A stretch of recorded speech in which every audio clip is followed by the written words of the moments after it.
Sunday, Sunday, Sunday. Good evening, everyone. Welcome to another episode of True Story Live. Tonight's topic is Things I Love Seeing in Followers of Jesus. This one written by Marisa. She gets a chance. We've done 3 weeks of essentially, well, not my write-ups, but, on the topic of another person's idea of deconstruction. And we're doing the flip side now. We're going to talk more about the positive aspects of Christianity or relationship with Jesus and God. And it's going to be a good broadcast. So before we get started, we'll do, as we always do, and introduce the panel for those listening the first time. I say that because there are little by little more and more people subscribing, just a little bit at a time. It's a trickle. But we're almost up to 400 subscribers. I didn't even know that. I just happened to look the other day. And I think when we started with Marisa, we were at like 326 or something, somewhere in there, 325. And that had just trickled in over the past several years. And we took a year off. And so since we started back up again with Glenn, Jen, and myself, and then added Marisa to the mix. Little by little, it's gone up a little bit, so that's great. Long way from 1,000, but if we do this another 5 years, maybe we'll get up to 500. Anyway, my name is Jason. I am the host of the broadcast, and with me, I have 3 wonderful panel members. Starting with our friend Glenn from Australia, we'll ask him to say hello to the peoples. Yeah, hi. I'm always running to get here. Yeah, well, it is morning for you. Okay. You're always midday. running. Midday. Yeah. Midday. That's Gotcha. it. I don't know what I'll be able to contribute to this evening's broadcast. Maybe I'll just be chilling out. Fly on the wall. Well, yeah, that's it, fly on the wall. I don't have a relationship with Jesus, and it's very unlikely I'll ever have one. well, Thank you. that To you you good know people of. who have one, you can do extra talking. Thanks. Thank you, Glenn. Also, my amazing wife, Jennifer. Hello. Yeah. Hello to the peoples. I beat you to it. You're about to say hello. I'm like, hello. Hey, everybody. Good to be here. Super comfy, laying in bed on our new mattress topper, 4 inches of fantastic foam. If I fall asleep halfway through, if y'all hear somebody snoring, it might be me. It might be you. I'm with Marisa. I've been really tired lately. Mm-hmm. It's delightful snoring, though. Yeah, all things. It is. It is. Trust me. Yeah.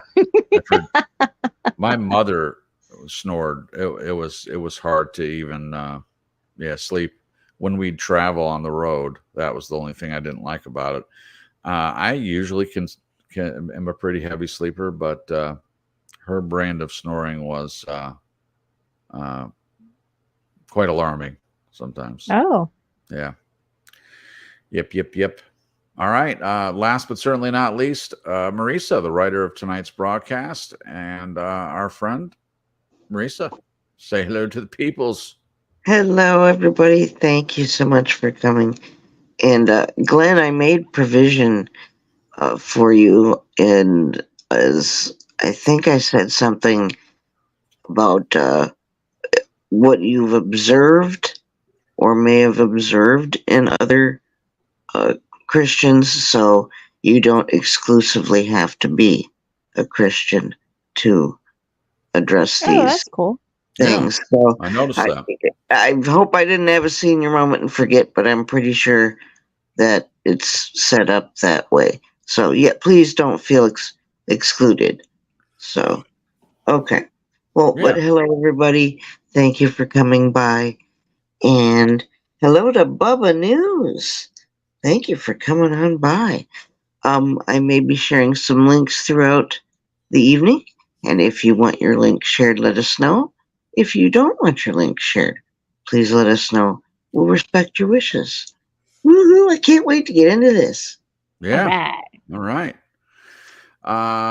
Jen, can you take a minute and say hello to the people in the chat? Sure. All right, starting from the top, we have Nez.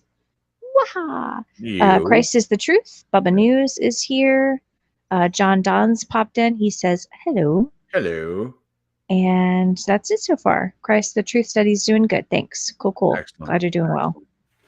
Yeah, and we'll try to say hello to anyone new that comes in the chat, but we'll dive into this in just a second as I briefly talk about the fact that the Detroit Lions beat the Tampa Bay Bucks tonight.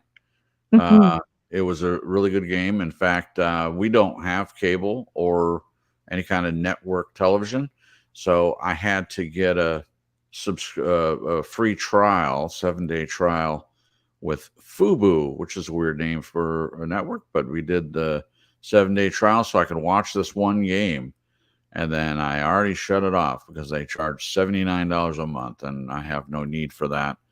But it was a good game, not quite a nail biter, but close enough. And so what this means is that the Detroit Lions go to play my friend John Don's team, San Francisco 49ers. So they'll be visiting California next. I don't know if it's Saturday or Sunday. I haven't looked into that yet. But I think I mentioned on a broadcast that John and I used to argue about football because I was a Dallas Cowboy fan. Now, the truth is, and he's a San Francisco fan.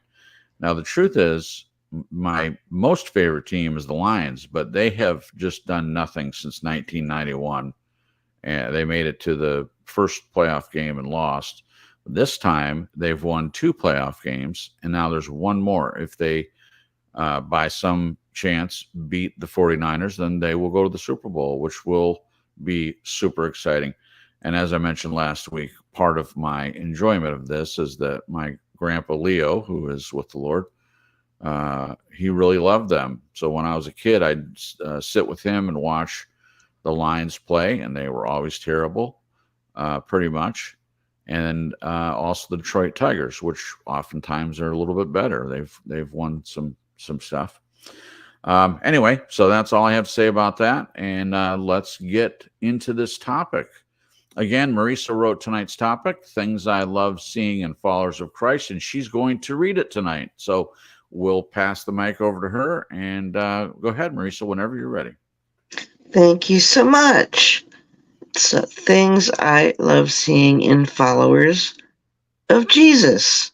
And I'm sorry about the audio quality. I'm just using my phone. Please forgive me. You actually It's very clear. Yeah. It's very clear, Marisa. Okay, thank you. There is a link in the description. It's for a teaching done by Dr. William Schnoebelen, as it's his testimonies and teachings that brought me personally out of the occult and back to Jesus back in December of 2012. So I just wanted to include something from him. So, all right. What I personally enjoy seeing in followers of Jesus, things I enjoy seeing are many, but for time's sake, I will list a few of my favorites. I invite my co-panelists and the audience to answer as they feel applicable, what they have experienced and seen in their own lives and or in the lives of other people professing to be Christians. So there you go, Glenn. There's your little provision right there. Okay. Humility and teachability. Blessed are the poor in spirit, for theirs is the kingdom of heaven. That's Matthew 5, verse 3, KJV.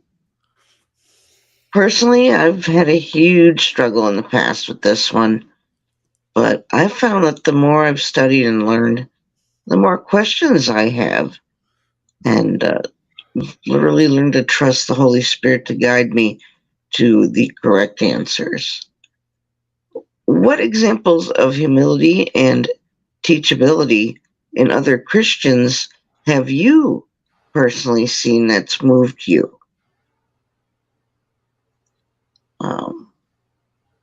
Meekness, being gentle, kind, patient, not proud or boastful. Blessed are the meek, for they shall inherit the earth. Matthew 5:5, King James, KJV. The people who've mastered this one are the ones we never see or very seldom see. One of the ways I enjoy seeing other believers show meekness is my goodness, I'm trying to read here. Oh, that's all right. You're good. Is who do good for others and don't make any noise about it. It brings me great joy to lift up and shout out others on my channel, for example, that I know don't make a big deal out of their own channel. Most impressive to still see others who do for others without wanting all kinds of recognition for it. What examples of meekness have you observed in other Christians that have made you take note, and why? Next is mercy. Mercy, or the willingness to forgive those who hurt you. That's in Blessed are the merciful, for they shall obtain mercy. That's Matthew 5, verse 7, KJV. This is one of my favorites because I know how horrible my sins were and are, and daily I am reminded of how much I have been forgiven and how much I continue to be forgiven as I acknowledge my sins and confess them and repent and bring them to Jesus. How thankful I am that through Jesus I can always go to the Heavenly Father in prayer and obtain mercy and a listening ear and all the help and instruction and correction and guidance and forgiveness I can ever need. Today, I had a conversation with someone I love and missed very much. They are ill. They might require surgery. Although we've had our going around in our interpersonal relationship, all I felt was love and forgiveness and the ongoing need to pray for them and remind them that I love them and that Jesus loves them. The negative baggage disappeared. All that remains is His love. How beautiful is that? Thank you, Jesus. What examples of mercy have you observed in other Christians that have made you take note, and why? Please give me a minute. I need to take a drink. Mm-hmm. Okay, sorry. Okay. Other things I have seen demonstrated actively in Christians that I find impressive are those who actively minister to the poor, feed the hungry, house the homeless, clothe the naked, visiting those that are sick, ministering to those in prison without asking for anything in return, meeting a need without hesitation. One of my favorite ministries around here is my local food pantry located in a church. They offer a clothing closet as well. No church membership required, just help for those in need. What examples of these needs being met by Christians have you observed in those around you, if any? When I left the Lutheran Church to follow Jesus so many years ago, I wanted to see in action the church I had so often read about but had never seen. I have experienced much since then. I love seeing followers of Jesus be wise as serpents and harmless as doves, as stated in Matthew 10:16 KJV. I enjoy seeing a fellow soldier of Christ letting go and letting God when it comes to vengeance. I enjoy that we have the full armor of God to put on every single day, as stated in Ephesians chapter 6, verses 11 through 16 KJV, and take a proper stand against that which we truly wrestle against in the spiritual. And I enjoy seeing true blue prayer warriors continue to lift up others in prayer. I enjoy the followers of Jesus that have not fallen away or given up or gotten lazy or wandered off the narrow path, as stated in Psalm 23, and the ones that come back to God when they have. How beautiful is that, especially, excuse me, when one has personally lived it, and I have. So much more to mention, but I will leave it to you to expound on what I have offered up in tonight's discussion. We can all point out things we don't like. It is good to think of good things as well, as stated in Philippians 4:8 KJV. All right. There you go. All right. Thank Thanks, you, Bez. Marisa. I'm going to mention this last part that she says, we can all point out things we don't like, and that's absolutely true. And the ending part is good to think of good things as well. Philippians 4:8. I recognize that.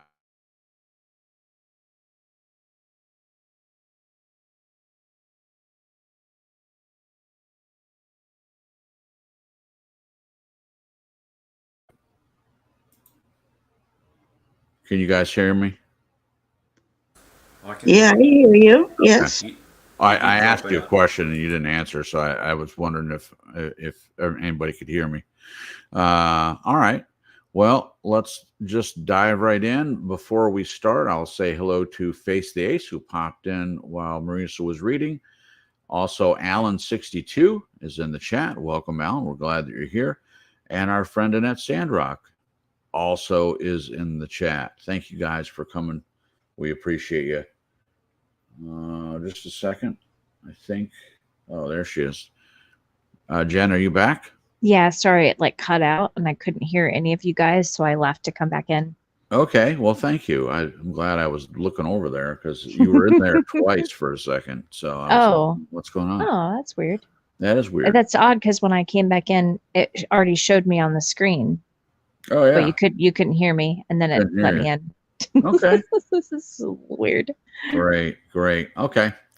All right, let's dive into this. So Marisa says, personally, I've had a huge struggle in the past with this, but I find the more I study and learn and more questions I have and trust the Holy Spirit to guide me to the correct answer. So the first question, what examples of humility and teachability in other Christians have you seen that has moved you? So other Christians, humility and teachability.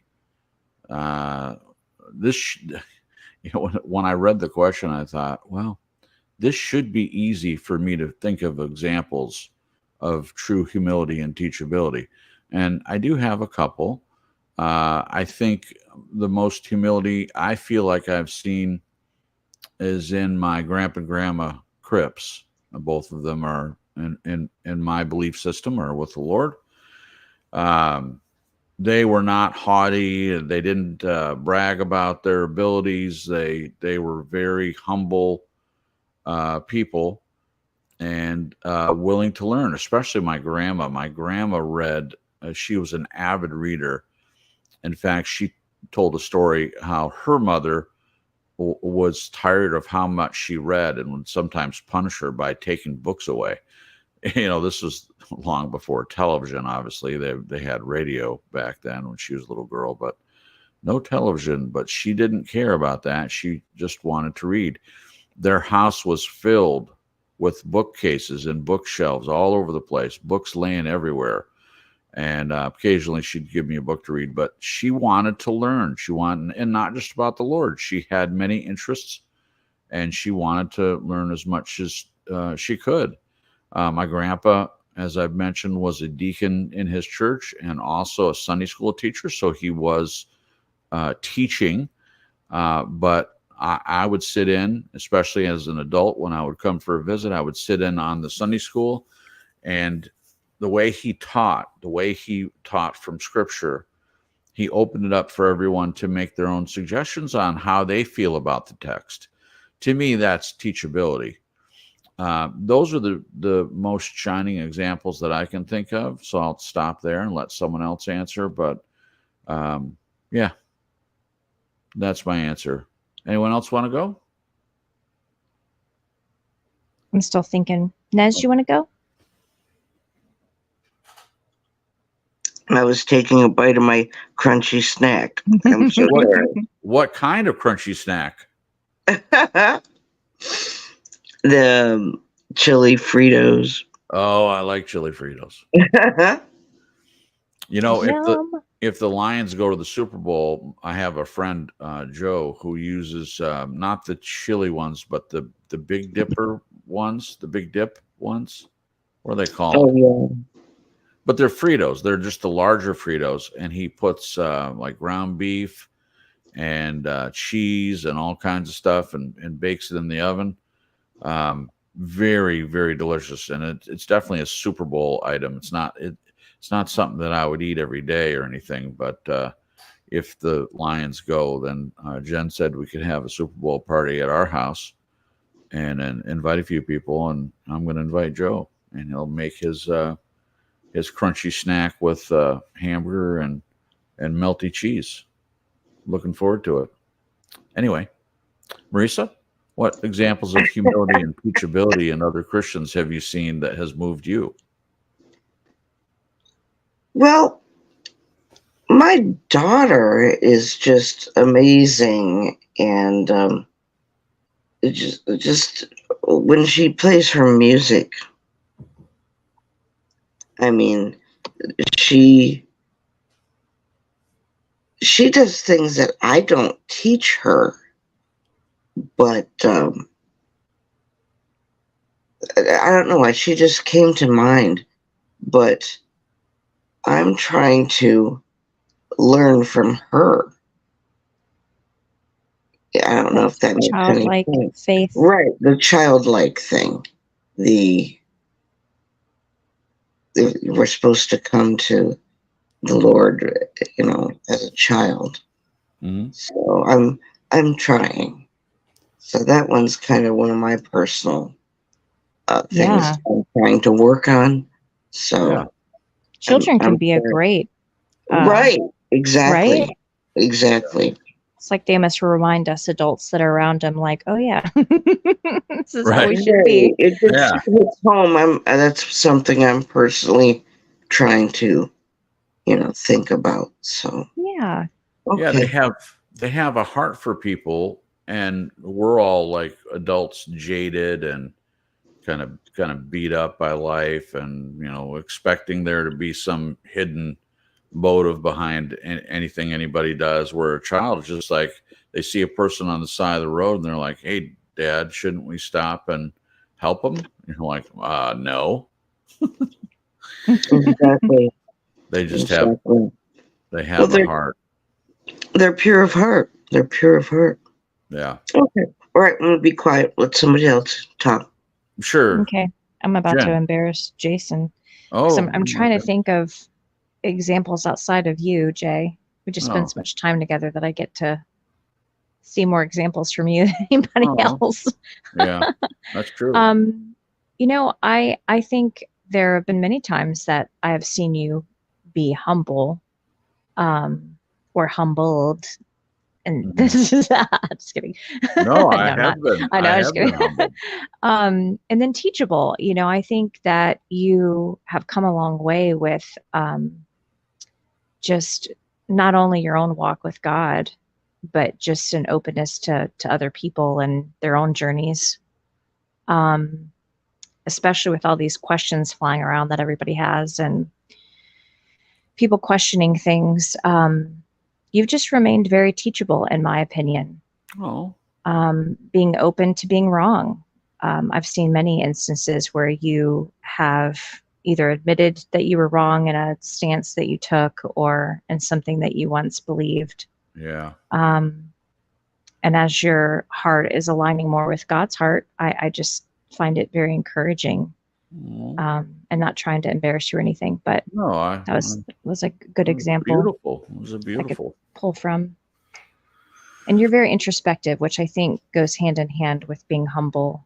I know we all have our times where we mess up and our head might get a little bit big. Sure. You don't really struggle with that, in my opinion, but I don't know, I've just seen a lot of growth and it inspires me. Oh, well, thank you. I'm not embarrassed. That was very nice of you to say, and I know that you mean it. So I Yeah. really appreciate it. I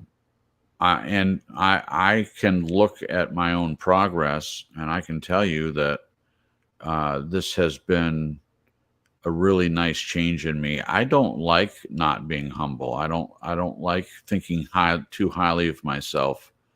And I feel like in some areas, not every area, I've had my own areas that I didn't struggle with this. But you guys have heard me talk about within the realm of Christianity and my Bible knowledge and how much I thought I knew. I mean, I didn't go around telling people, like, I wasn't one of these people that brags about how many hours they spend in the prayer closet. It drives me nuts when people talk about that, or, well, I've read the Bible through 10, 15 times. Okay, great. What did you learn from it? Well, has it helped change you? Those are questions I would always ask. But I have been humbled you could say, well, it's life that's humbled me. I give God the credit for knowing what I need to be a better person. And I have honestly asked him, gone to him and asked, please make me a better person. Please make me the best version of myself that you want me to be. And I think we did a broadcast, like where we talked about be careful what you ask for, because a lot of times you get it. And I definitely have gotten that. I mean, I think I've often wished that other people were more introspective, but sometimes it seems like we're warned against thinking of ourselves too much. But I don't think being introspective is thinking about ourselves too much. I think it's necessary, and I think God wants us to do that. I really do. How are we going to know what things we need help removing from our life if we don't look inward? But so thank you for that, Jen. I appreciate that. And no, I won't get a big head or anything. I still feel like I have a long way to go. But God's grace is sufficient for me, for sure. Glenn, what examples of humility and teachability in other Christians have you seen that has moved you?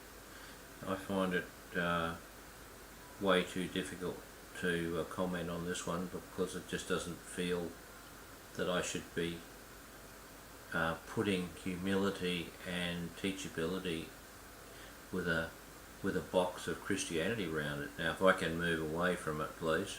Yeah, answer however you want, Glenn. Yeah. Right, I'm sorry, go ahead. However you want. Yeah, well, I've seen heaps of examples of humility in the world. Yeah. And that has moved me, but it's just people. All people are people, aren't they? Yeah. And the more exposure you have to the more people, the more you get to see what is really life's about and what's actually possible. The people have tremendous courage, and it's so much that a lot of the humility comes from people when they're in their most adverse situations. They cop it. They just demonstrate so much to people.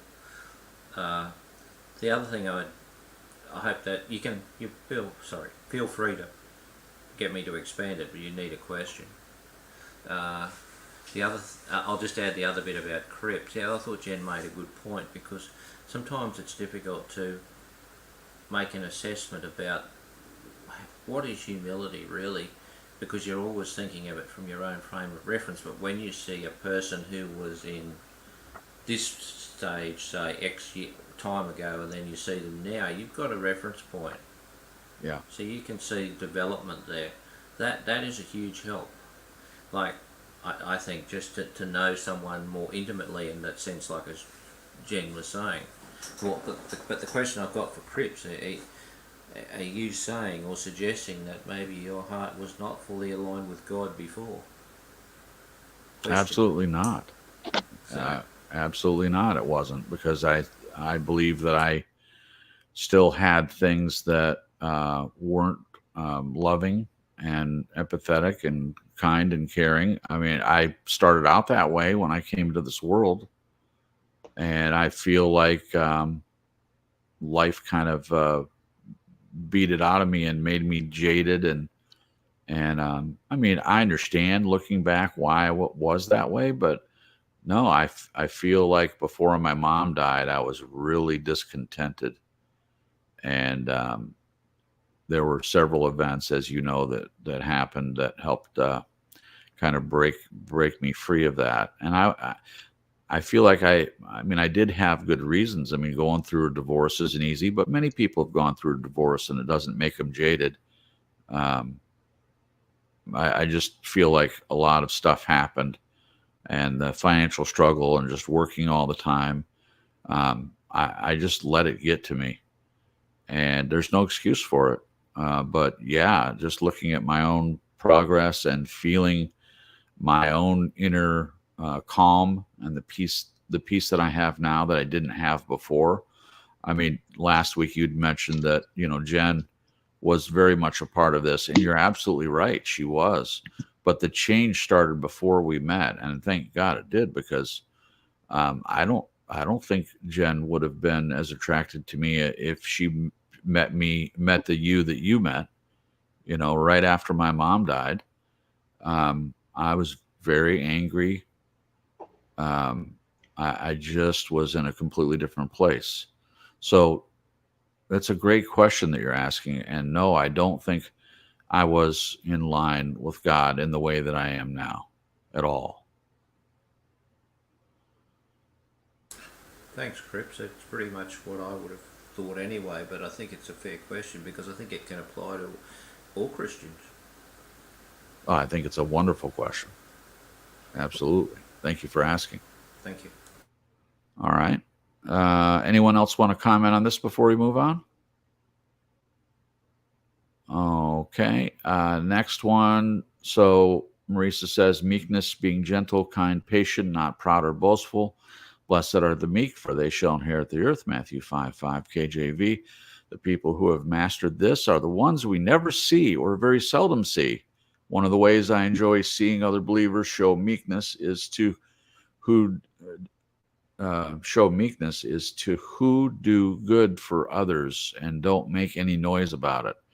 It brings me great joy to lift up and shout out others on my channel, for example, that I know don't make a big deal out of their own channel. Most impressive is to still see others who do for others without wanting all kinds of recognition for it. So the question that comes out of that is, what examples of meekness have you observed in other Christians that made you take note, and why? Does anyone want to tackle this one first? I'll go so you can Okay. get rid of me. No one wants to get rid of you. No, rid of me. I do. Yeah, I'm just kidding. That's Again, fair I'm enough too. sorry. I didn't Okay. mean to come off as exclusive or anything. Glenn, you No. answer it however you need to answer it. No, Um, it's not taken that way at all. No. That's the last thing I would have thought, because this is coming from your perspective, and that's not unfair or unreasonable at all. Mm-mm. And the questions are still very adaptable. Mm-hmm. So, I think it's pretty much like the humility one. I think in people, I think what happens is, dependent on the place a person is in, is how they, in their own space at that time, is how they perceive what is meek or humble or all of those sorts of things. I think, and if there's development, and like Cripps, we're using Cripps as the example of just sort of someone who's walking a walk along the road, and it's just things are becoming clearer, etc., etc. Yeah. I think you then start to be more perceptive of what these things, humility really is about, meekness. You see it much more clearly, because before, if you're angry and if you're down on yourself and all this and depressed, that is not a good mindset to be looking for meekness. In fact, or humility. In fact, I doubt if you'd be looking for it at all. And if you saw it, you wouldn't recognise it anyway. Right. So I think the examples just come to you, and from the place you're in, and my goodness, they're there to be seen. That's for sure. And you do take note of them. I certainly do, because you think, gee, that's wonderful. It's a wonderful attitude. It's a wonderful approach. So that's the best I can do on this one. So Yeah, That's good. great. Thank you, Glenn. Thank you. What about you? I'll go next. Excellent. Two people popped in my mind right away. One is my trauma counselor. Oh, She's from Hungary. She's Hungarian, and she is so soft-spoken and so gentle and so kind. I've never met anyone like her. I've met other people that are those things, but not specifically the way she is. You know what I mean? yeah. She has got such an authentic meekness about her. Yeah. It's very touching, especially when you're talking about really horrific things that you've been through. Mm-hmm. It's very helpful to have Sure. somebody like that. And I'm just, getting to know her. And obviously we're talking more about me than her. So the Well, other person that popped in, what? no, I was just going to say, well, that's kind of the setup, Yeah, I you're know, right? in therapy, right? So, I am paying her. Maybe that's why she's being right. so meek. No, just kidding. No, just kidding. Another friend of the family that popped in my mind was my family friend, Carla. Ever Oh, yeah. since, gosh, forever ago, I must have been maybe like 11 or 12 when I first met her, maybe a little bit younger. Yeah. But our family's known her for a really long time, and she has always been very understanding. She can be an intimidating presence, because I think she's like 6'2". I mean, not anymore. She's gotten older and she's shrunk a little, and her posture is not what it used to be. But No. she's always just been very encouraging, very non-assuming, just all Yeah. of these wonderful things. I remember even one time, and I know there might be mixed opinions of this, but I used to read Jesus Calling, the devotional Jesus Calling. And at some point I had heard, and I did a little bit of research, that, not that this is important, the details, but the person that wrote these particular devotionals, supposedly they had come up with this devotional book by channeling. And it really triggered me, Yeah. for lack of a better word. And I remember I said, I made a comment to her, and it was not nice, not to Carla, but about the author of this devotional. And she actually knows the lady, and she called me out on my attitude, but she Wow. did it in such a loving way. And I immediately was horrified. I was like, what did I just do? Mm. And just, I don't know what I was expecting as a response from her. I wasn't expecting that, but I was very Right. grateful to her that she called me out on it and did it in such a loving way, loving toward me and toward, the person, I guess, that she would hope I would be, the person that I would hope to be. Right. And even with knowing this woman that wrote the devote, she knows the woman in the family. And I don't know, it was an experience that really stayed with me, obviously, because it was embarrassing and it brought me up short.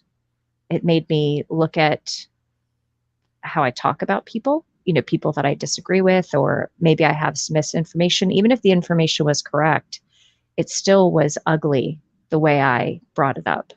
Yeah. And, I want people to do that. If I'm being ugly or I say something that isn't the correct reflection of Jesus's heart, I want somebody to be like, hey, Right. But it really stayed with me, that experience and the way she handled it. I mean, if she's friends with this woman, she could have chewed me out, you know what I mean? But she Yeah. didn't. She did it in a very loving way. And it really, like I said, it really stuck with me. And I think it was meant to stick with me. So Sure. those are my two examples. No, those are There's great. many more, but I don't want to take up the whole show. Yeah, well, those are great examples. And some of those people I know, and Yeah. I haven't been around them as much as you, but I can totally see that, especially with Carla. She seems to fit that. Yeah. Thank you, Jen. Marisa, what examples of meekness have you observed in other Christians that made you take note, and why? There's another channel that I follow that does a ministry where they take food to the homeless, and they don't make a lot of noise about it. And just they're a real blessing to see, in action. So that's another one that just was the first one to come to mind. Okay. All right. Wonderful. I have a couple. I'm not just saying this because Jen used me as an example, but maybe she won't agree with this, but I think Jen is the perfect example of meekness, at least in my observation. She just has an amazing heart, and I just love to see how she cares about other people and cares about animals. I mean, even there's lizards that live outside of her house, and just to hear her talk about them, and she just cares about people and animals and situations that people are in. It's just wonderful to see.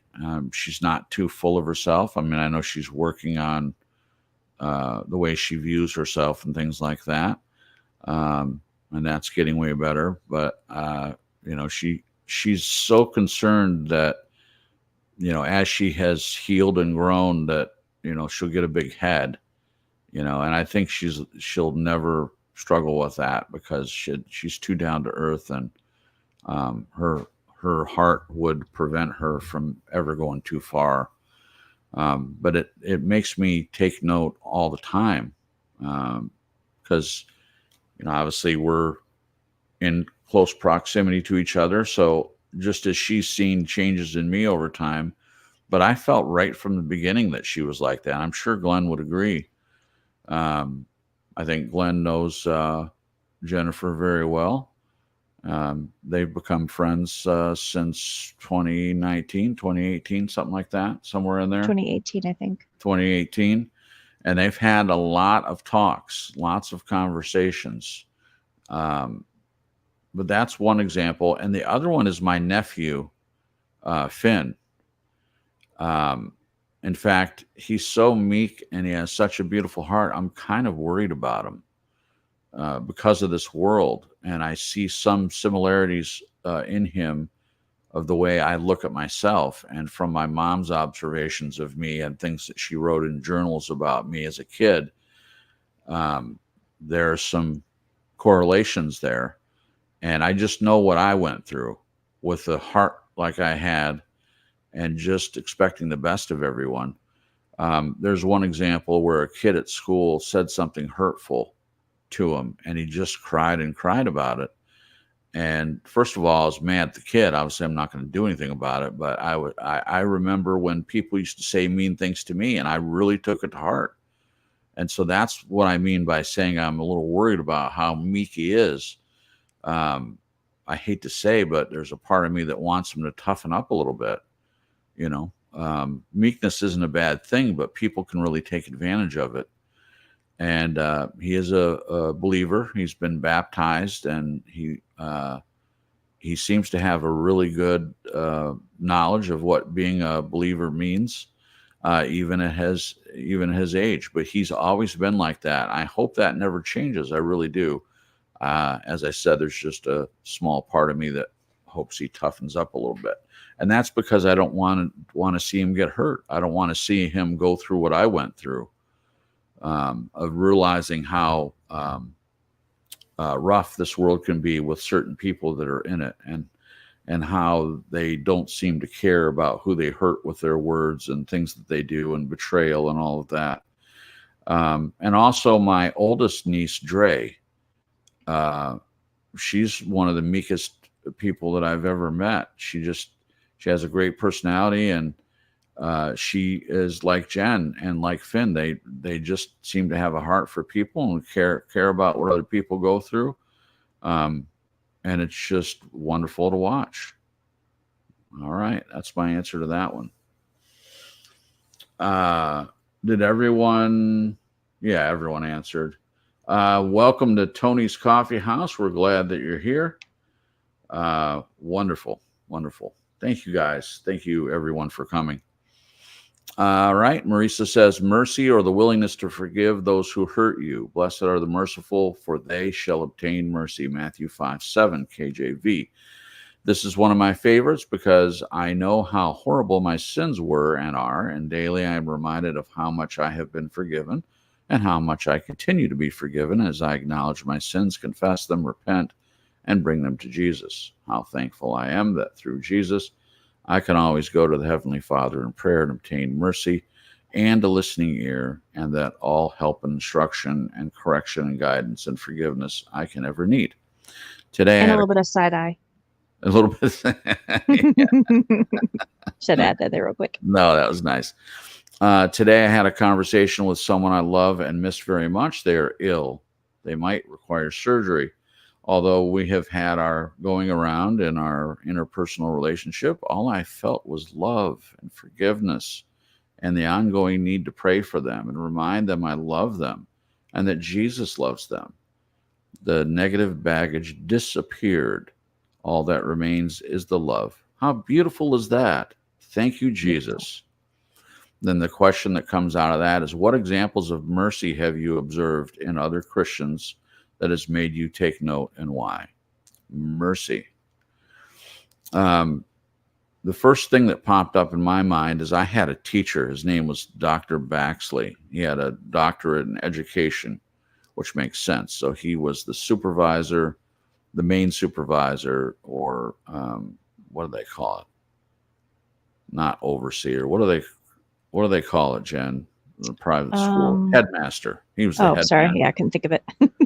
I couldn't either. Headmaster of the school, and I wasn't a bad kid, but my mother, you've heard me talk about, was a helicopter parent before that term was even used. She was just all the time coming to school and checking on me. Not Shannon, because Shannon was the perfect little girl, but I was not. And she just was in my business all the time at the school. And sometimes I got in trouble. And I remember one time I was accused of cheating. And in this case, it was the PACE program, Accelerated Christian Education. And they had these modules that you would do yourself. There wasn't like a teacher that stood up in front of everyone and taught stuff. It had portions that you would read, and then it had questions that you answer. And with social studies and science and English, no problem. I love those subjects. Never happened with that. But math was not my strong point. And I had, what you would do is you'd put the answers in, then you go up to the scoring table, and they had a scoring sheet, like a booklet that went with that particular module that you were working on, and you would grade yourself. And then if the answer was wrong, you'd put a red mark by it, and then you'd mark, and then you go back and work on your answers. So the cheating was that I went up to the scoring table to see what some of the answers were, and I would remember them, then go back to my desk and fill them in. Well, I got caught doing this, and the penalty for that was getting paddled. So caught red-handed, literally, with the red pen that you would mark your stuff wrong with. And he brought the paddle and came to my desk and said, "Come with me, Mr. Cripps," and was going to take me to the back room and paddle me. And I just lost it. I just started crying because I had been paddled before. It wasn't fun. It was a huge, like 2-inch thick piece of wood that said his and her side and Board of Education etched into it. And I just said, "Please don't." And he said, "Are you going to do it right?" I said, "Yes." and Aw. he didn't paddle me. That's, to me, is mercy. It's an example of mercy. And I got paddled enough, and sometimes for some people the threat of a punishment is enough. You don't have to punish someone every time, and I was grateful that time. And it wasn't just that one incident. I saw him interact with other kids, and he seemed to be a merciful guy. It doesn't mean that he was afraid to punish when he needed to punish, because he did. Yeah. But that's just the first example that came into my head. Dr. Baxley, now he's been gone a long time, but I'll never forget him. I have used his name for old passwords, for the security questions. Aw. It was, who is the best or most conscientious teacher that you've ever had? And it was him. So that's my example. Who would like to go next? I'll go. Go ahead. This makes me think of the story I just mentioned with Carla. She's definitely one showing me mercy. Yeah. Another one, I don't know if you heard this story, Jace, but I have a friend, Susan Hughes, who I met in my antique store years ago. Mm-hmm. And her husband, Scott, and they had sold us some antiques and some vintage items to sell. And we bought from, private owners and stores and barns and all kinds of places, warehouses. But this particular situation, I guess the thing about buying to resell from friends can get a little touchy, because Right. you're haggling down prices of their items, and then you're marking them up to sell them in a store, and it could cause some issues, which I think it did with Scott, Right. her husband. Yeah. And he made some comments on our page, like our business page, and then he kept liking our page and then unliking it and liking it. And I don't remember. I'll have to ask her. I don't remember exactly. I think I might have messaged him, because it really irritated me. I didn't know what was up his butt. I was like, what is happening? And with text, not texting, but just the typed word, some things can come across wrong. And I think Sure. what I had sent him upset him, and I wasn't mean, but I was frustrated. Yeah.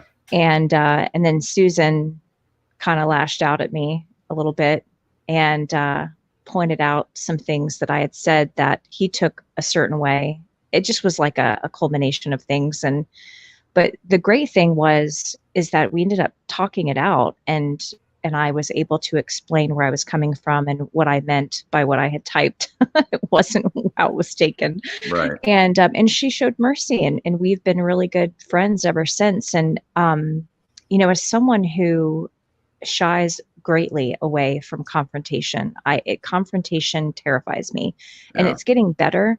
Yeah. But this is really sad. I can't tell you how many times I've walked away from friendships just to avoid confrontation. Oh. And it's almost like in my mind in the past, I thought, okay, if I confront this person with my hurt feelings, it's going to blow up in my face. They're going to get angry. I'm going to lose the friendship anyway. So I'll just cut bait and run, Right. But the times that I've worked through things with people and took the risk and shared, especially in learning that other people's emotions, how they react, none of that is my responsibility. I used to be convinced that it was, and so then that kicks into trying to have control over other people in a weird way. And I don't see myself as a controlling person, but it was a controlling thing, Sure. So working through that with Susan, it made our relationship stronger. And I'm very, very grateful that that little spat happened and that we worked through it. And we're friends, and we've been friends ever since. So that's another example of mercy. Yeah. And I'll just say God and Jesus. I know we're talking about people, but I'm amazed at the mercy of God, and that he loves us despite ourselves. Right. Right. So that's me. Next. Thank you, Jen. Yeah. Glenn or Marisa, either one. What examples of mercy have you observed in other Christians or people that has made you take note, and why? Okay. Okay. I have to pass on this one because I haven't observed any. Okay. So, but I haven't had much exposure either. So, Sure. and Okay. and also, how would I know in situations whether a person's a Christian or not? In many cases, I don't know. Oh, That's the last thing I'm going to ask you. Again, I neglected to write this in a better way. So just take the Christian disclaimer off of it and just answer it Oh, how you need to answer it. I'm Yeah, sorry, Glenn. no, it's okay. It's not a problem. Um, I I don't sort of sit there and evaluate all this stuff. I just take it on the fly and think, oh, okay, that's good. Glenn, Yeah. have you ever seen just anybody show compassion? Anything that's like Well, stood out in your mind and your memory? Because part of mercy is compassion. I think we see it all the time. Yeah, I mean, it doesn't have to be some big event. I just think it's that compassionate attitude. I think all of us do it, to be honest, Yeah, in varying ways. So I'd say, but I don't take note of it and think, oh, that was incredibly special, unless it's something like, someone's having like an real big. epileptic fit in the street and everybody walks past and someone goes and helps the person Yeah. writhing on the ground. I mean, that sits with you. Yeah. Yeah, But many of the things like you're calling mercy, compassion are subtle. You've yeah. got to you if you didn't be aware of it, like I said before, you would miss it. Yeah. So, I think of you, Glenn, with the compassion and love that you show toward Sandra every day, Oh, helping her, with all kinds of things, showering and cooking and cleaning and seeing to her. Um, that shows a great deal of compassion and love. Not to um, yeah. make your head big or anything, but no, you're a but good example. people I say that, agree. I agree. people say that, but I just say, well, isn't that just you do it? Isn't that normal? Like Yeah, I it look at should the be. guy next door to me. What he and his partner's struggle seem to be mine magnified by five, and so therefore I think it just helps to think that you know what you're doing is not necessarily special at all. It's just you being a good person, so to Yeah, speak. human being, good human You're not being. standing up there wanting to be classified as a hero or a saint, are you? You just do it because you feel it's the right thing to do and you Yeah, care about people. It's not What? that difficult, is it? I don't know why it has to be singled out. yeah. It Well, for just. some people, it's very difficult. I Yeah. don't know. I do realise that, but in general terms, I don't, and I realise sometimes it's extremely difficult for some people to cope, Yeah, and I think if it's not fair to put a downer on someone because they can't cope. Everybody's different, Yeah. and there's usually lots of circumstances that are in the background that we know nothing about. So I think maybe this mercy is not showing judgment is very much a part of that. Yeah. Yeah. So it's easy to cast a stone, the first stone, isn't it? Yeah. Sure. It is. And that says it isn't that common. And in some ways, I agree with that. I mean, I have seen people. I like what you said, Glenn. That sometimes it's subtle. You don't notice it every day. The little mercies that people do. I think sometimes the mercy to let someone in traffic. That's just a small example where you're being thoughtful about the other person, opening a door for someone, saying, "Have a nice day." I mean, these things, when I was a kid, these things were things I was trained to do, to be yeah. kind to others, to open the door for them, to Kind not and rush. courteous. Yeah, kind and courteous, to not rush to be first in line. These are things that were bred into me, and it's just a habit.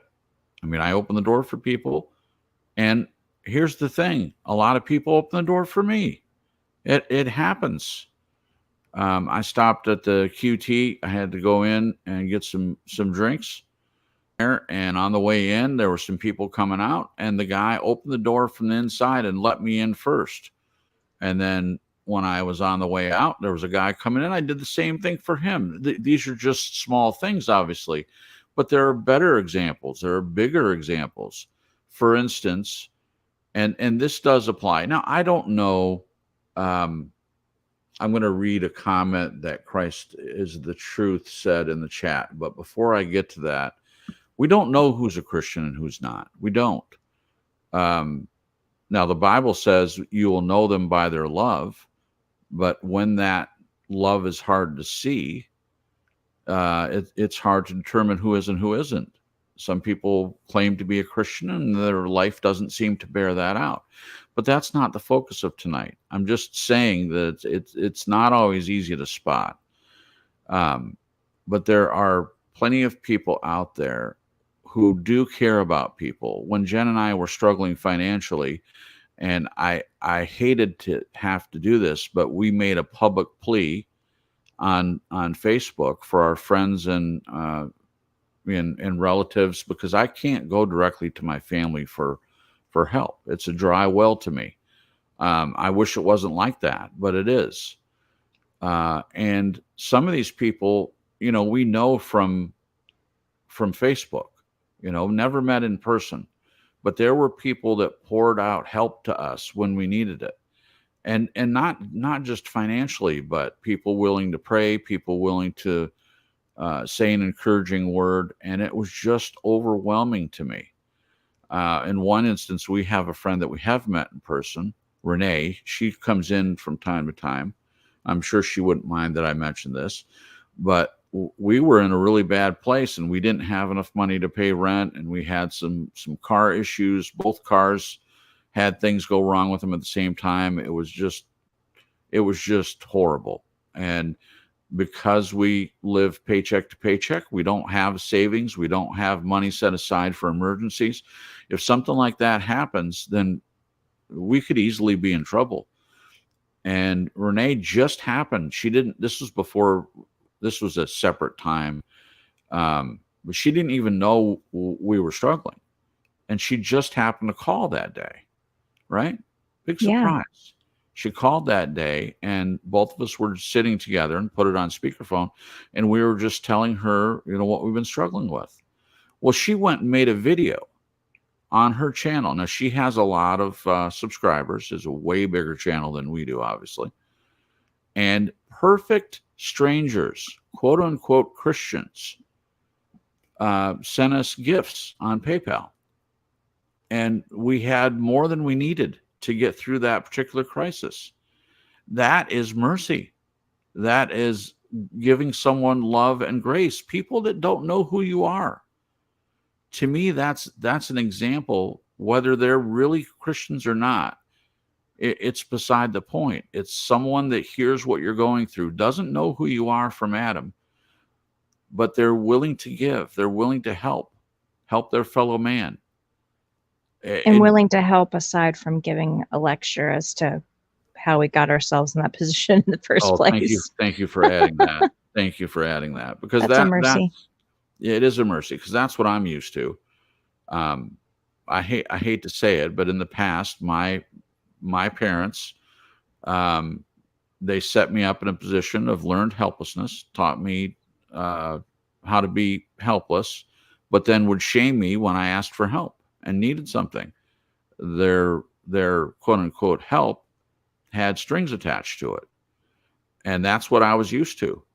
But this example that one of the couple examples that I'm talking about right now were people, there were no strings, no lectures, no, oh, well, you're probably sinning in some way. Otherwise, God would be blessing you financially. You wouldn't have this struggle, which is complete and utter BS.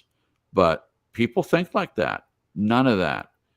And we even offered to pay people back. And not a single person wanted that. They said, no, this is a gift. Hope things get better. And things did get better. Things are better. But I'll never forget the kind of help that I got. And one of the people that helped us one time is someone that is not a Christian. They're not a believer at all, and they helped us. So it isn't just Christians. It's people, as Glenn said, and I agree with what he's saying. But, the way people pour their love and support out for people that they don't even know sometimes blows my mind. But this is mercy. This is in the world. Not everyone is a mean, hateful, spiteful, vindictive person bent on destroying other people's lives. There are good people out there. There are beautiful things in the world. And it's very moving to me. So that was a good example. I had already answered the question. Sorry, Marisa. Do you want to go ahead? I can't top what happened today right now, so I'm just gonna stand on what I gave as my example in the write-up. Okay. We'll be praying for your friend, Nez, and I hate that this is happening to them, but I'm really, really grateful that y'all were able to talk and that all that remains is love. I love that. Yeah. Thank you. That's awesome. Love it. All right. That's all the questions that were in there tonight. So what I would like to do is a couple people made some comments in the chat that I would like to address, unless anyone on the panel has anything they'd like to discuss. Okay. I'm looking for Christ is the Truth's comment because he said something that I wanted to address. Oh, here it is. Truth said, that's true. People can say they're Christians and just lie. A lot of people in the occult do that. It's pretty scary. Yeah. I kind of addressed this a little bit, but I just want to say that there are all kinds of people, again, not just Christians, but people who act one way and then behind closed doors, a completely different way. I think we've all known that.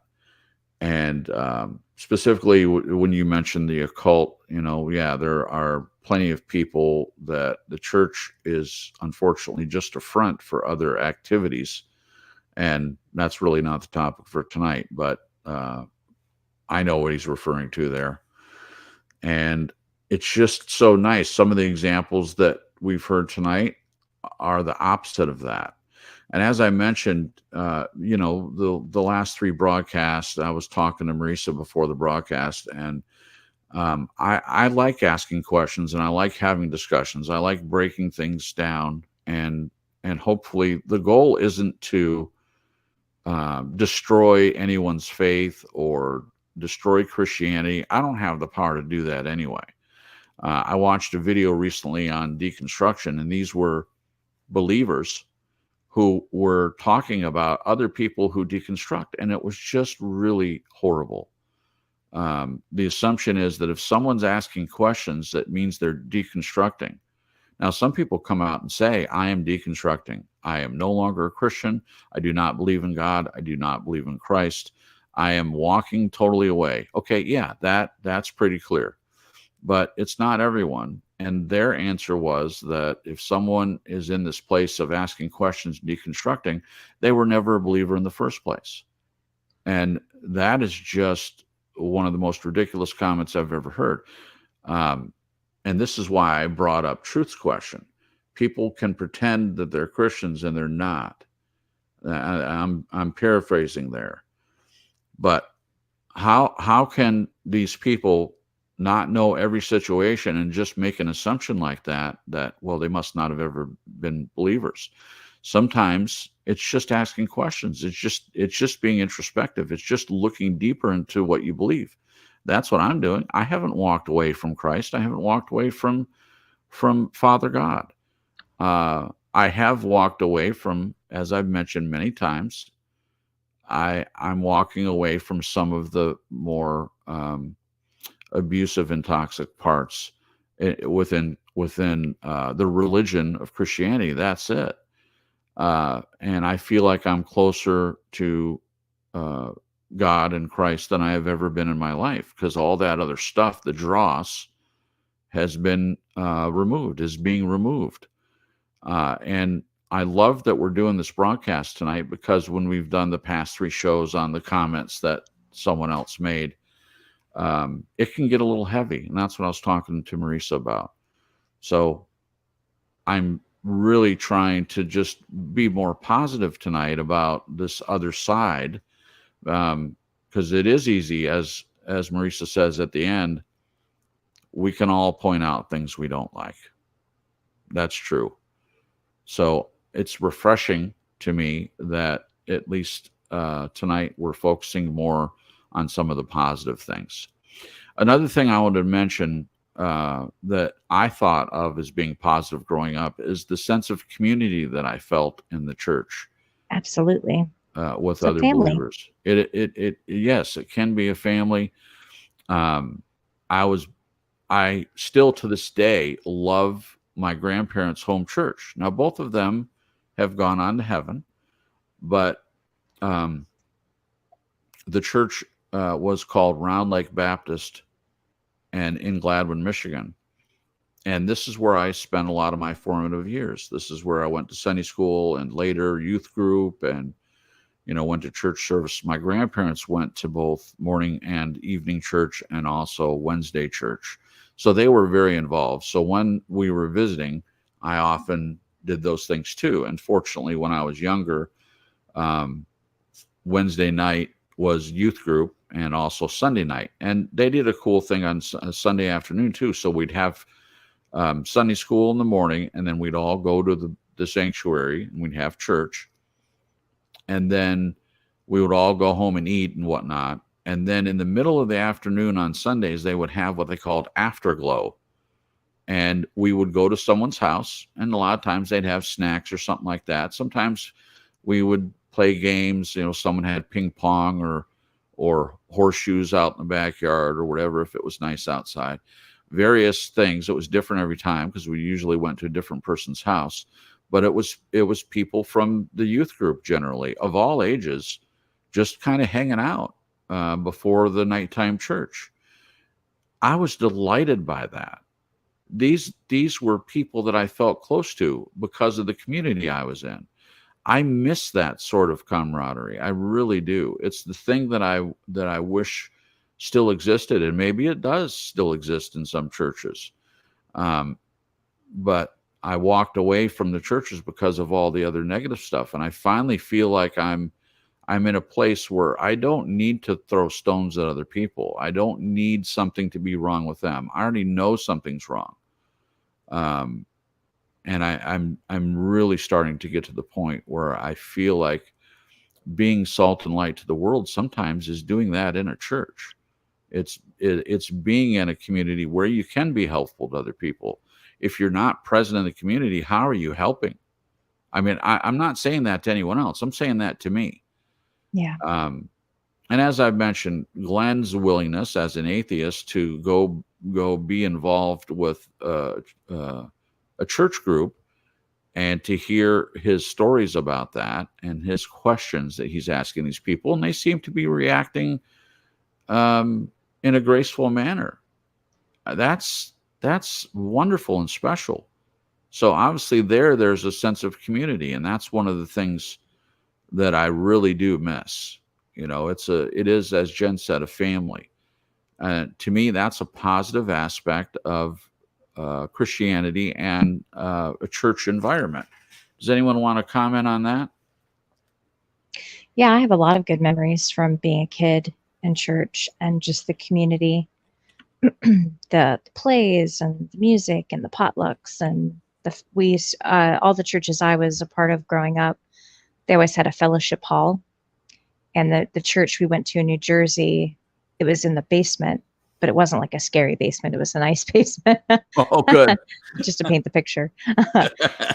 and gosh, I have just such great memories from that. And they had a big old playground. It was great. Yeah. But yeah, it was wonderful. There's this one time we had some kind of, I don't know if it was a carnival or some kind of fundraising fair or something at the church. And I remember doing the 3-legged race with some of the adults and ended up in the paper. That was fun. Oh, cool. But yeah, the fellowship and the family in the air, it feels wonderful. Yeah. And That see, definitely left an impression. right, it's something you'll never forget. Like when I was talking about the afterglow thing, I remember individuals in that group and specific times when we went to certain person's house and what we did and what we talked about. I mean, they just have been stuck in my memory. And these are people I haven't seen in 30, 40 years, some of them. Well, probably not that much, maybe 30 years. Just because I don't live in that area. And as I got older, I didn't go to Michigan as much. But every time I did, I would see some of the people that were still around and talk about old times, and it just was really wonderful and beautiful. That's cool. Marisa, do you want to comment on this the sense of community thing? I was just going to say I miss those things that you were talking about, Jen. The church potlucks and things like that. Yeah. You grew up with those too, the potlucks? There's much more than that, but Yeah. But then I went with my grandparents, so I went quite a lot. It was more than just once a week. Yeah. There was lots of reasons to go, but it was a sense of community, and I just don't see that happening anymore. I really don't. Yeah. The question is, why doesn't it happen anymore? Anyone want to go there? Yeah, that is a good question. Why doesn't it happen anymore? I'll take that question on. I think, and this isn't just churches, the idea of community has been somewhat removed from the world just in general.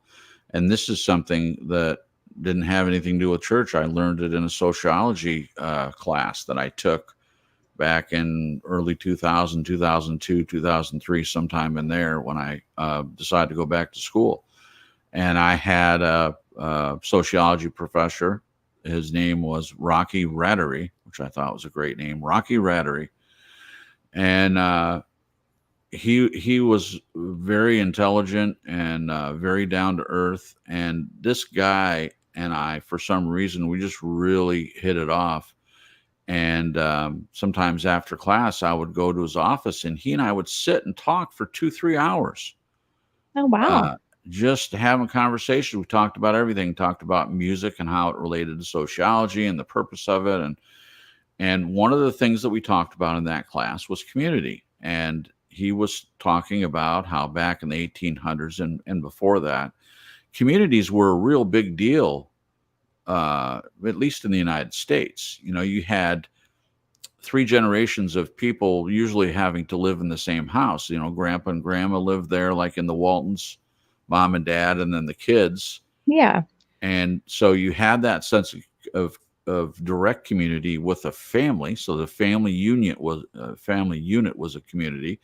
But then oftentimes there was church, but not always, just in general community with the people in your area, the little town that you lived in.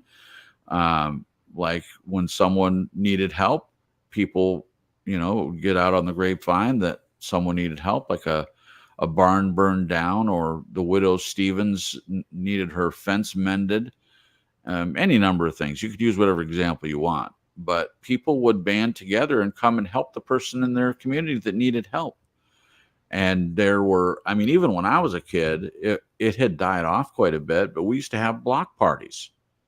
Anyone know what a block party is? Yeah, I remember those. Right? You remember those. They were great.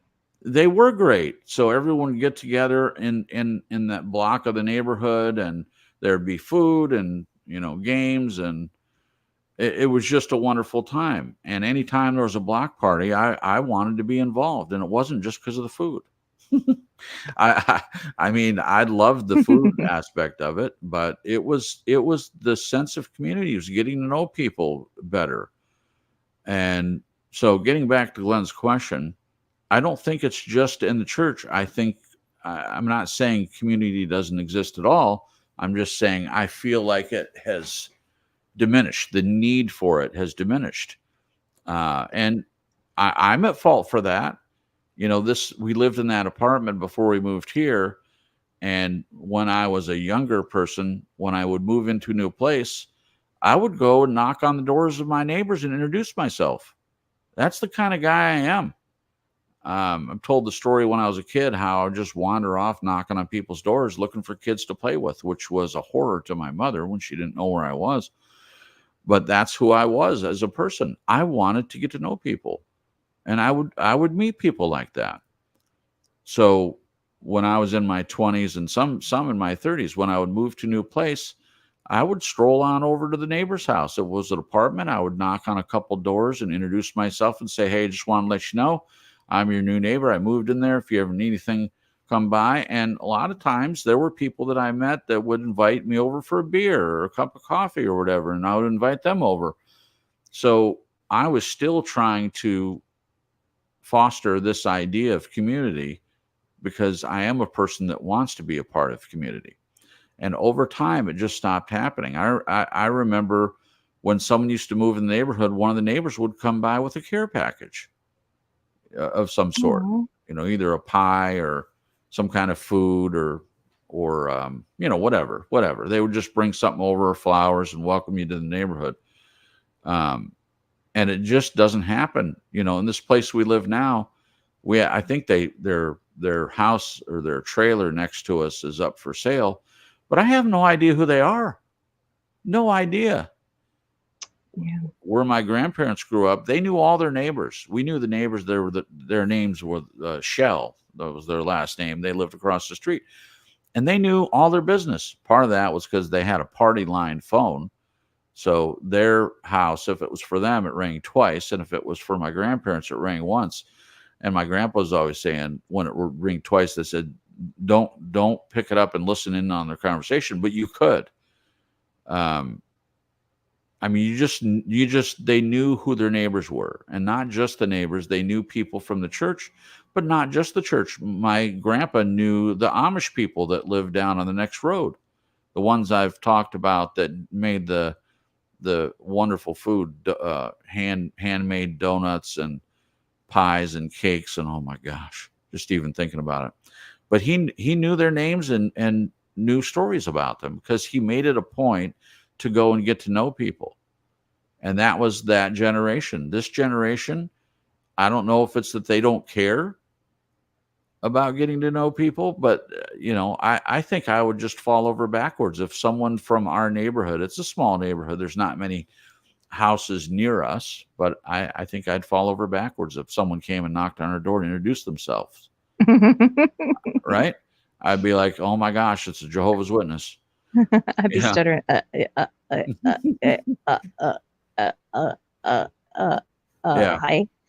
Yeah, exactly. John says, go say hi, Crips. Yeah, I mean, I should. If I'm complaining about the lack of community, what am I doing to change it? Yeah, Nothing. This makes me think of that quote that says, be the change you wish to see in the world. That's it. That is because it. I'll admit I did spend a lot of time in churches in my early 20s.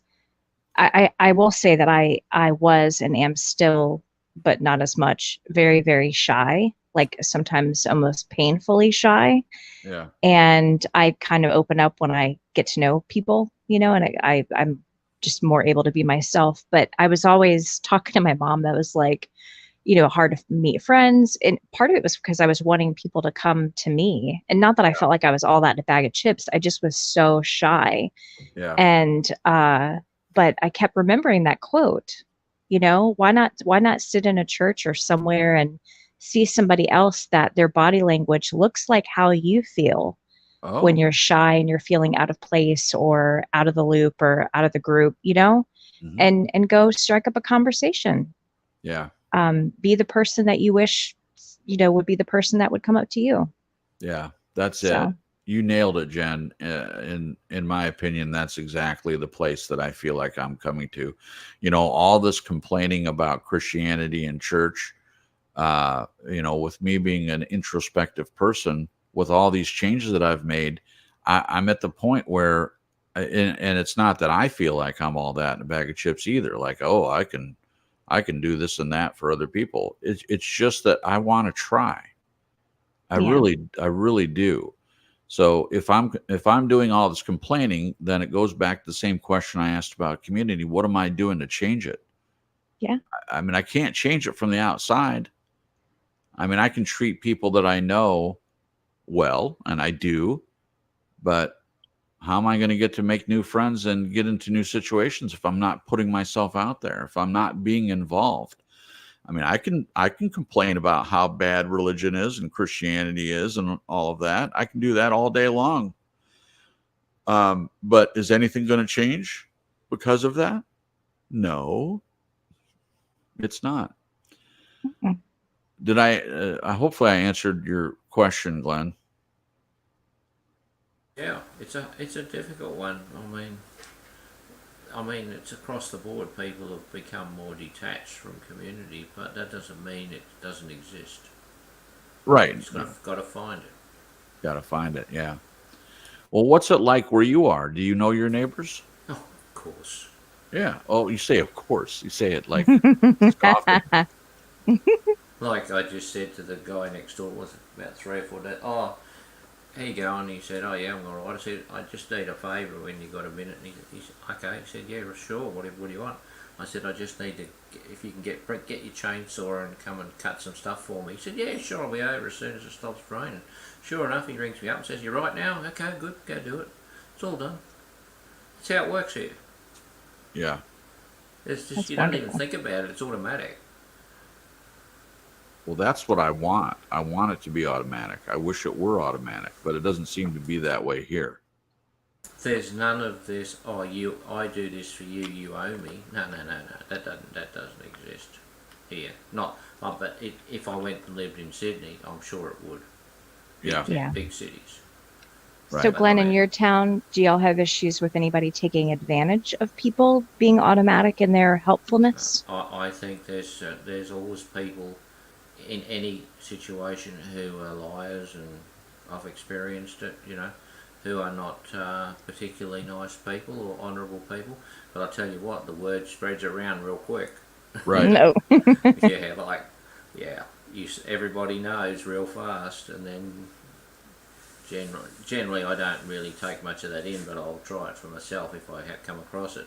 But Yeah. generally, what I've found is the feedback is pretty spot on.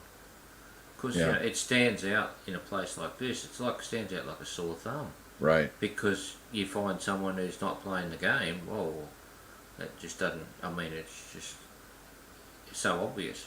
Yeah. It only takes, as we always say, you only got to do something once to compromise your integrity. Then you're done.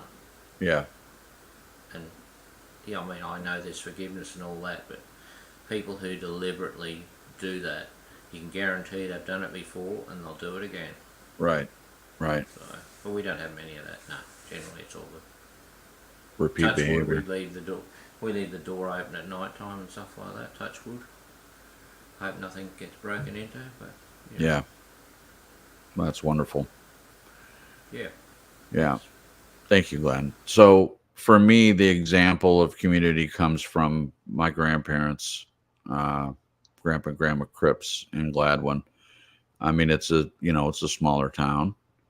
And they lived outside of the town. They lived about 15 miles from the city of Gladwin. So they lived out in the country. It's not country anymore. It's been developed. Well, it still is country, but there's way more houses out there now.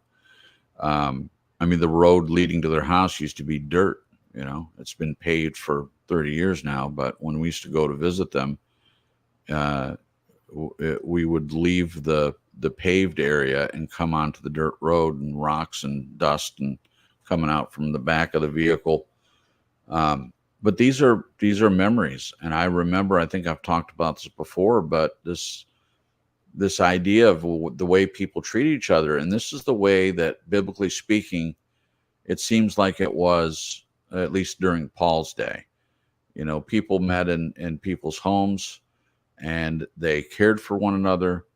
When someone needed something, they didn't say, well, you've got sin in your life, or otherwise you'd be prospering, or Well, your husband died because, you're sinful, and you're on your own with your little one, you're a widow, and, you're going to have to fend for yourself. No, they pitched in. Every person, whatever it was that they were able to do, they would take care of other people. Yeah. And this has been my criticism of the church for a long time, because it's something that seems to be missing. We're supposed to bear one another's burdens. When someone's struggling financially, we should help them. And there are stories that I've heard from churches where that does still happen, but I just feel like we're missing that model. I feel like the downfall of that old school way of doing things started going downhill when churches started getting bigger. What are your thoughts on that? It's like almost like when there were smaller churches or home churches, that was more of the dynamic. Yeah. But it's like when churches started getting bigger, and then I don't know what year mega churches started getting on the map. But it's almost like you can't help it but happen, because when you have a big building and all those utilities, it does end up going into the way of a business, because it's like you have to keep bringing people in order to keep the building running, Yeah. But when you have a smaller church or a home church, it is more intimate. Everyone knows each other. It's a little more connected, in my opinion. I don't know what you guys think. I agree completely. That's a really good point. Yeah. So in a mega church, it seems like it'd be really easy to be just a face in the crowd. You're in a congregation of, I don't know, 300-400 people, 500, whatever it is. There are some really big churches around here, especially in Charlotte.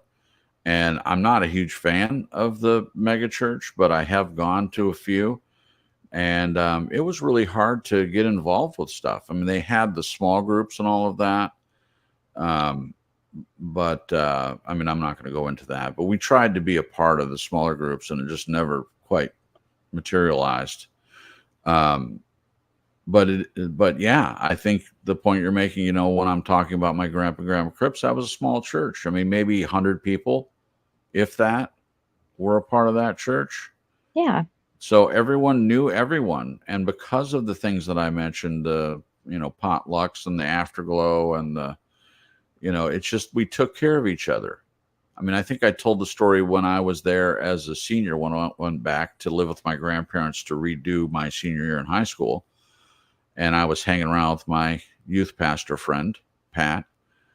And he came and picked me up from my grandparents' house one day, and I went with him. And we went over to a old lady's house, and we helped change the tire on her car. And I'm not saying this to brag. I'm just making the point.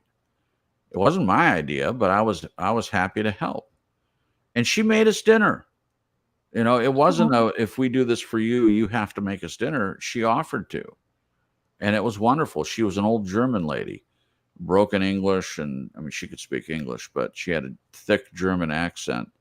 And she made a wonderful German meal for Pat and myself. Did she make you ambrosia? Yeah, well, in fact, she did. What? Yep. Nice. Yep. And bratwurst and cabbage. Yum. And there was also some German potato salad, which is one of my favorites. There's only one place that I know makes it when we go to Michigan. And when we go, we'll stop in there, and I'll get a overpriced pint of German potato salad. But yeah, so it did happen when I was younger, and I just don't see it happening as much now. But again, it goes, I'm chiding myself. I'm saying to myself and saying it publicly that I really don't think I can complain about this stuff if I'm not willing to do something to be part of the change.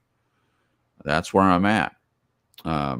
Yes, there are bad things about a lot of churches. There are concerning things. There are abuses, and there is toxicity. But how is that going to change if someone isn't in there with a different attitude and a different mindset and a different goal? How is it ever going to change if that doesn't happen? I mean, for all I know, Jen and I could go be part of a church, and we may not agree with everything that's being preached or every person in there, but by us being loving to other people, being the example that we want to see in others, who knows what changes could come of that?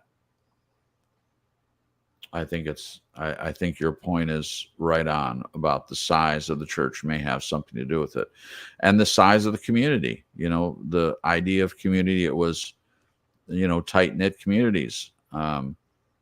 Bigger cities, do they have community? I don't know. I've never lived in a bigger. Lived around a bigger city, but I've never lived in a bigger city, so I don't know what it works like in there. So there's that. Yeah. But the idea for me of having it be like the early church, if it were like that, and if there was this sense of community, I wouldn't miss a Sunday.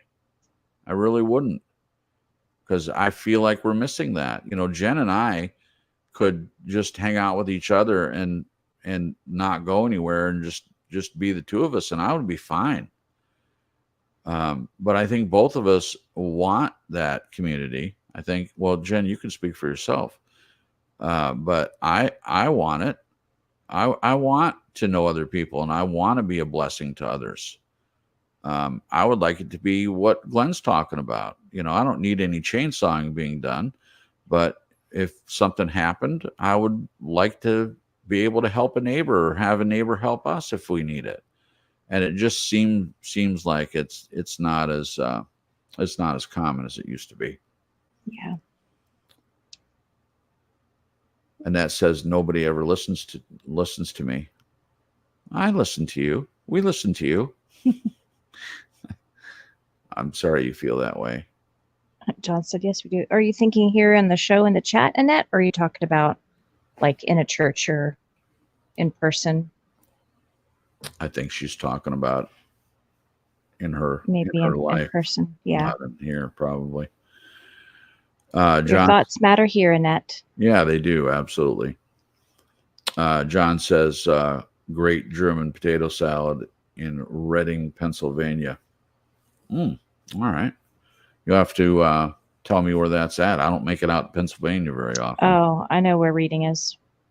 Oh, yeah? I used to go there all the time antiquing. Oh, okay. I know it very well. We'll go. It's beautiful there. Oh, my goodness. Oh, is it really? Well, the Holiday Inn is fantastico. Oh, really?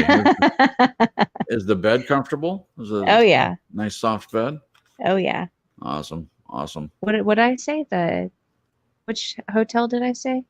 Holiday Inn. I meant to say Hampton Inn. I meant to say Hampton Inn. That makes more sense because the Holiday Inns, especially the Holiday Inn Express, not so much. No. Not so much. That was funny. All right. Well, we have 20 minutes to fill here, or we can take off a little bit early. What do you guys want to do? I've got to make a spaghetti, so a little bit extra time might help me. Okay. Yeah, I'm ready to go if you guys are good. Are you still tired, Nez? Mm-hmm. Yeah, I'm not ready to set out. I could hear it in your voice. Yeah, I was going to say. You sound all snuggly. You do sound snuggly. Like sleepy snuggly. Sound sleepy snuggly. Okay. Well, we'll end it early, and I just am very appreciative that Marisa took the time to put this together. I love the questions and the write-up and all of that, and thank you for doing that. We will talk off the air about what we're going to do next week, but I do appreciate everyone that took the time to stop by, and if you're listening to the playback, thank you for listening. If you like the conversations that we have here, and you don't come into the chat, please think about doing that. We just would like you to be a part of that. Hello and good night to Rod Legendary Ohio. We know who that guy is. Glad you stopped by, Rod. Good to see you. And thank you to Annette and Christ is the Truth and John Dons. And let's see, let me scroll up here. Christ is the Truth, Bubba News for stopping by. We appreciate him. Tony's Coffee House. And I already said Annette. And I don't want to forget anybody. That might be it. And there's more people Face the Ace. Thank you for coming. There are more people than it says that actually are in the chat. So there are a couple of people listening, and that's okay, guys. If you don't feel comfortable chatting, then that's quite all right with us. Please subscribe if you haven't, and like this video if you have the inclination to do so. And go Lions. So next Sunday, I'll have to find out what time that is, but as long as it doesn't interrupt our time for the broadcast, we'll still be doing it. But this is like a one-time thing. They haven't done anything like this, at least in my lifetime. And so I'm going to be watching that game because if they win, they're going to go to the Super Bowl. And normally, you guys have heard me say I used to be a huge football fan. Not as much a fan anymore. It's just kind of dropped off. But this is a little bit different because of my connection to my grandpa and the connection to the state that I love so much, to Michigan. It's a big deal. So this is important to me. I know nobody in the on the panel cares about this, and that's okay. I'm just so hopeful for them. For the first time in my life, they have an opportunity to actually make it to Super Bowl. One more game, and I can die a happy man if they make it to Super Bowl. I'll get to see my Lions make it for once. All right. So we'll see everyone next week. Thank you again for being here. And I'll say goodnight and see you guys next Sunday. But if we decide if the game is on at night, which I don't think it will be, then I'll make an announcement so everybody knows if we're not going to be here. Okay. Jen, do you want to take a minute to say goodbye to the peoples? Sure. All right, guys, thank you so much for joining us tonight for this discussion, this beautiful write-up by Nez. And I love that we've balanced out the scales with talking about, some potential reasons people are leaving the church these days, or Christianity, and the reasons people are staying, what attracts people to church and to God and Jesus, and the wonderful things and attributes that we should have and that we can have and that hopefully we do have that we can extend to the people around us. Hope you guys have a great week. If you have any prayer requests, pop them in the chat. We'd love to pray for you guys. And we do pray for you guys already. But if there's anything specific, please let us know. And we will see you guys next Sunday. Thanks. Yep. All right. Glenn, if you could take a minute and say goodbye to the peoples, please. Sure. Good night. Short and sweet. I can get lunch early. That's good. All right. That's good. I did see that another candidate in your Republican group nomination people, Ron DeSantis, he's gone. They're dropping off like flies. Yeah. Man, you got some weird crap going on in your country. Wow. Yep. We don't do that. We don't do elections here. 6 weeks. That's it. Bang. Yeah. Bang, boom, boom. All over. not every year. Yeah. Oh, what a relief.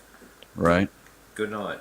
Good night. Thank you. So while Glenn was saying his good night, I just looked and it says that the game next Sunday is scheduled for 6:30 p.m.